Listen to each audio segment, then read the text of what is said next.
Mesdames et messieurs, bonjour. C'est Amadou Alikan, votre coach en droit de l'entrepreneuriat. Je vous fais des présentations sur YouTube, tout ce qui est du droit de l'entrepreneuriat. Donc, tout ce qui est lié à l'activité commerciale qui sont applicables à beaucoup de règles juridiques. Vous savez, les règles commerciales, l'activité commerciale est naturellement régie par certaines règles juridiques du droit des affaires. Comme vous savez, une activité commerciale inclus dans le monde des affaires. Donc le droit des affaires est un ensemble de règles juridiques applicables aux activités commerciales, évidemment. Mesdames et messieurs, aujourd'hui on va parler du droit de la consommation.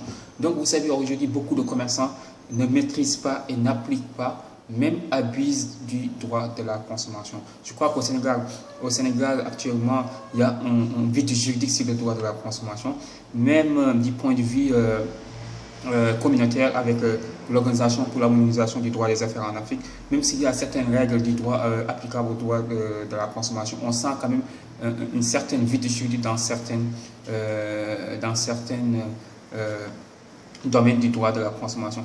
Tout ce qu'il faut retenir, mesdames et messieurs, chers commerçants, que vous qui faites des activités commerciales, précisément vous qui faites des produits, vous êtes obligé de respecter le droit de la consommation. Et quand on parle du droit de la consommation, il faut savoir, il y a ce qu'on appelle une obligation générale d'information. Une obligation générale d'information, ce sont des informations à fournir aux consommateurs. D'abord, ce qu'il faut savoir, que le droit de la consommation est un ensemble de relations qui existent entre les professionnels et les consommateurs. Les professionnels sont considérés comme les commerçants et les consommateurs sont ceux qui achètent des produits. Donc, il y a une obligation d'information. Celui qui vend le produit a l'obligation d'information sur l'étiquetage du produit. Donc, il doit être informatif sur le poids. Donc, tout cela, vous devriez le comprendre.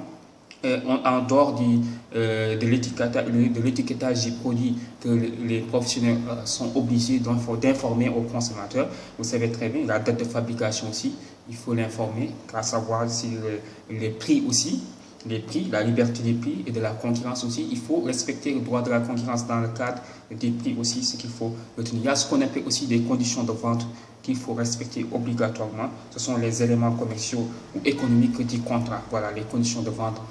Quand on parle du contrat de vente entre professionnels et consommateurs. En dehors de ça, il faut savoir qu'il y a des pratiques commerciales interdites. Donc, ce sont en fait des pratiques commerciales déloyales dans le cadre de la concurrence déloyale. Donc, c'est interdit, à savoir le dénigrement, la confusion. Donc, ce sont des pratiques commerciales déloyales. Donc, elles sont interdites dans le cadre du droit de la consommation. Donc, et aussi éviter les pratiques commerciales trompeuses. Mesdames et messieurs, on va s'arrêter là.